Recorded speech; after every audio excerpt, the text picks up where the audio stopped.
Very good morning. కొలుగురి 24/7 news TV ఆధ్యాత్మిక వాస్తు విషయాలను ఎప్పటికప్పుడు కరెంట్ అఫైర్ న్యూస్లను, జాతీయ అంతర్జాతీయ ప్రాంతీయ వార్తలను, ప్రముఖులను, రాజకీయ పండితులను, అందరి యొక్క వ్యక్తిగత మనోగతాలు ఏమిటో ఇంటర్వ్యూల కోసం చూస్తూనే ఉండండి. కొలుగురి 24/7 న్యూస్ టీవీ.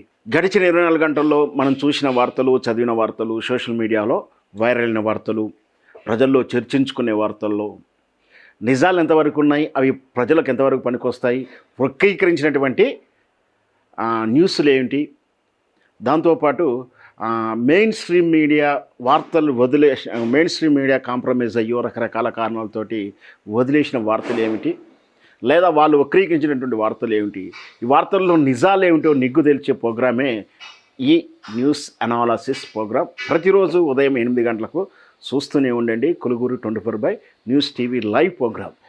ఇంకొక వార్త చూద్దాం ఈలోపు.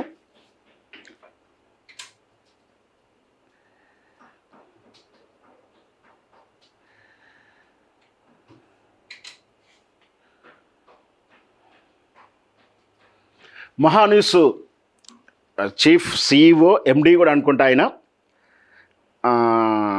వంశీ కృష్ణ వంశీ మనకు తెలుసు, బులెటిన్లు చేస్తూ ఉంటాడు మహాన్యూస్ టీవీ. ఈయన మీద కేసు నమోదైనట్టు తెలుస్తూ ఉంది. బహుశా అది అట్రాసిటీ కేసు కూడా అప్లికేబుల్ అవుతుందేమో.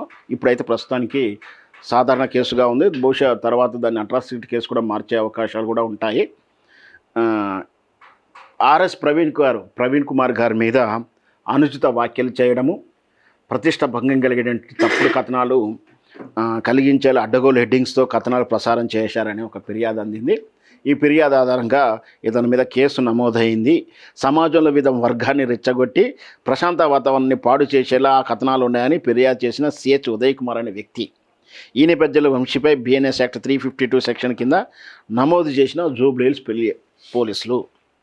ఇది నువ్వు నేర్పిన విద్యే కదా నీరజాక్ష. ఏమిటి సమాజంలో భయాందోళనలు చిచ్చు పెడుతున్నారా? కేవీ రెడ్డి గారి మీద అదే కదా ఏదో వ్యాఖ్యలు చేశారని సమాజంలో ఇదే కదా మీరు ఎప్పుడు కూడా పెట్టేటువంటి కేసులు సమాజం అలజడి సృష్టిస్తాయని చెప్పేసి వాదనలు సుమన్ గారి మీద కూడా అదే పెట్టినట్టుంది. సో మొత్తం మీద రీట్వీట్లు చేసిన ప్రశ్నించే జర్నలిస్టులను కూడా ఈ విధమైన కేసులు పెట్టి వేధించినది మీరే కదా, ఆ విద్య నేర్పింది మీరే కదా. ఇక ఇక్కడ సేమ్ అవే సెక్షన్లు అదే కేసు తీరు రివర్స్ అయింది ఇప్పుడు మహాన్యూస్ వంశీ కృష్ణ మీద. ఆయన బులెటిన్లు చూస్తూ ఉంటాం మనం. చాలా వెటకారంగా, వెకుటుగా, అపహాస్యంగా, ట్రోలింగ్గా ఉంటాయి అవన్నీ కూడా. ఎప్పుడు కూడా ఎట్లా ట్రోలింగ్గా ఉంటాయంటే ఎంత అపహాస్యం చేస్తారంటే అంత అపహాస్యం చేస్తూ ఎపిసోడ్లు చేస్తాడు. ముఖ్యంగా తెలంగాణ సమాజాన్ని, తెలంగాణ సంస్కృతిని, తెలంగాణను అవమానిస్తూ రకరకాలైన బులెటిన్లు చేసినటువంటి వంశీ ఆయన మీద ఎన్ని వార్నింగ్లు ఇచ్చినా కూడా మన శాంతిముఖంగానే చాలాసార్లు చెప్పారు. ఈరోజు ఆయన మీద కేసు దాఖలైంది. అసలు ఈ మహాన్యూస్ అనేది తెలంగాణకు వ్యతిరేకంగా పనిచేస్తుంది. తెలంగాణ వార్తలే ఉండవు. ఏమన్నా ఉండంటే ఇట్లా వక్రీకరణ వార్తలు మనం ఉంటాయి. వాళ్ళు పనిచేసేది ఎల్లో భవన్ కోసం, ఎల్లో పాలకుల కోసం పనిచేస్తున్నప్పుడు విభజన ఆంధ్రప్రదేశ్ కోసం పనిచేస్తున్న ఈ ఛానల్లో మరి ఇక్కడ హైదరాబాదులో ఎందుకుంది అలా ఆఫీసు? ఇది ప్రశ్న. వాస్తవానికి రాజ్యాంగం ప్రకారం, చట్టం ప్రకారం ఎవరైనా ఎక్కడైనా ఉండొచ్చు. కానీ వాళ్ళు పనిచేసేది ఆ రాష్ట్రం గురించి, వాళ్ళు బానిసత్వం చేసేది ఆ రాష్ట్రం గురించి, వాళ్ళు బులెటిన్లు చేసేది ఆ రాష్ట్రం గురించి ఉన్నప్పుడు మరి అక్కడ కదా వాళ్ళు ఉండాల్సింది. మరి ఇక్కడ ఏమైనా వాళ్ళు ఈ రాష్ట్ర సెక్రటరీ గురించో, ఈ రాష్ట్ర ప్రయోజనాల గురించో పనిచేస్తానికి బులెటిన్లు ఉంటాయా? స్టాఫ్ పనిచేస్తుందా? పిఆర్ కంటెంట్ మీద పనిచేస్తారు. ఎక్కడో అక్కడ వాళ్ళు కనపడతారు. అంటే ఇక్కడ హైదరాబాద్ నుండి చేసేదే ఉంది. ఆంధ్రప్రదేశ్ సెక్రటరీ ఇక్కడ లేదు, ఆంధ్రప్రదేశ్ సచివాలయం కానీ, ఆంధ్రప్రదేశ్ కేంద్ర పరిపాలన విభాగాలు కానీ, ఆంధ్రప్రదేశ్ ముఖ్యమంత్రి కానీ ఇక్కడ ఉన్నాడు. అంటే శని ఆదివారం వచ్చేటువంటి ముఖ్యమంత్రి ఇంటికి వెళ్ళి వార్తలు రాసుకుంటారా మీరు? దానికోసమని తెలంగాణ గడ్డ మీద ఉంది, రాజ్యాంగం ఇచ్చిందని, చట్టాలు అనుమతించిందని ముసుగులో మీరు చేసినటువంటి ఈ దోపిడీ ఈ అరాచకత్వం చూస్తూ మీ మౌనం వహిస్తున్నాం. పర్వాలేదు, ఉండండి, మేమేం కాదను. చట్ట ప్రకారం ఎంతోమందికి ఇచ్చింది ఈ గడ్డ ఆశ్రమం, ఎంతోమందికి అన్నం పెట్టింది ఈ గడ్డ, తెలంగాణ గడ్డ. అన్నమో రామచంద్రం అంటూ వచ్చినటువంటి వాళ్ళకు కడుపుల కత్తులు పెట్టుకుని వచ్చి పొడిచినా కూడా అన్నమే పెడుతుంది తెలంగాణ, ఈ హైదరాబాద్ భాగ్యనగరం. కానీ పాపం చుట్టుకుంటుంది, కర్మ రిటర్న్స్ అవుతూ ఉంటాయి. ఎప్పుడు మీదే రాజ్యం ఉండదు, ఎప్పుడు మీ తీరే ఉండదు. అది గుర్తుపెట్టుకోవాలి. వృత్తి ఉంది మనకు, మనం ఒక జర్నలిస్ట్ అనేటువంటి ఒక వృత్తి ఉంది, దానికి కొన్ని విలువలు ఉన్నాయి. జర్నలిస్టు అయినా ఎవరైనా సరే మనం వ్యక్తిగా, మనిషిగా, కడుపుకు అన్నం ఆహారం తింటున్నటువంటి వ్యక్తులం కదా. మరి విలువలు తాకట్టు పెట్టి ప్రయోజనాలు మాట్లాడితే ఎలా?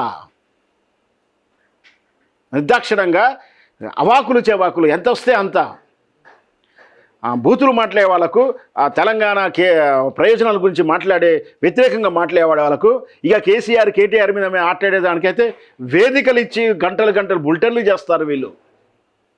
తెలుసు మనకు వాళ్ళ మీద ఎప్పుడు బుల్తా జల్లేవాళ్ళు.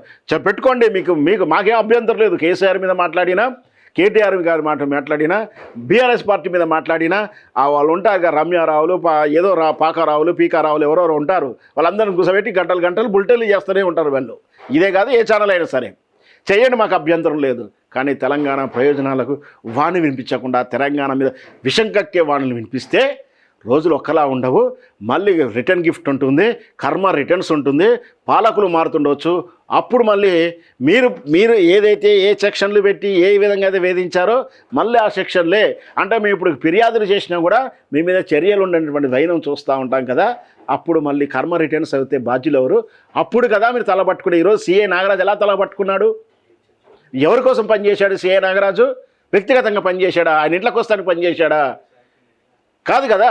ప్రభుత్వం పాలన విధానానికి, వ్యవస్థల కోసం పనిచేశాడు. కానీ ఈరోజు మూల్యం చెల్లించుకున్నాడు కదా.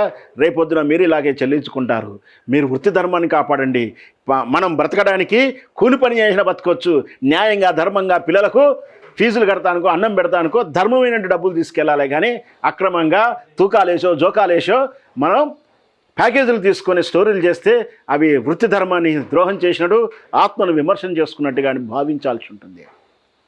ఇది నిజంగా ఖచ్చితంగా వంశీ కాదు, ఎవరైనా సరే పత్రికా హక్కులు ఉంటాయి, స్వేచ్ఛ ఉంటుంది, జర్నలిస్ట్ హక్కులు ఉంటాయి. కానీ ఆ పేరు మీద ఇష్టం వచ్చినటువంటి కథనాలు వండిస్తే మాత్రం ఇట్లాగే కర్మ రిటర్న్స్ అవుతూ ఉంటుంది. Hi friends, thank you for watching this video. ఈ వీడియో గనుక మీకు నచ్చినట్లయితే దయచేసి లైక్ చేయండి, షేర్ చేయండి. ముఖ్యంగా మా ఛానల్ 24/7 న్యూస్ టీవీని సబ్స్క్రైబ్ చేసుకోండి. ఆ తర్వాత మీ విలువైన అభిప్రాయాల్ని, మార్పులు, చేర్పులు, కావాల్సిన వీడియో ఏమన్నా ఉంటే మన వీడియో కింద కామెంట్ సెక్షన్లో కామెంట్ రూపంలో తెలియజేయండి. నమస్కారం, సాయిదంచిక మాట్లాడుతున్నాను. ప్లీజ్ సబ్స్క్రైబ్, షేర్, లైక్ చేయండి 24/7 టీవీ ఛానల్. హాయ్ నమస్తే, నేను మీ Sonia Akula. Please subscribe to 24/7 news TV. Hi అండి, అందరికీ నమస్తే. నేను Mankota Prasad. Please do subscribe 24/7 news TV. Political, entertainment and infotainment updates కోసం like, share, subscribe 24/7 news TV.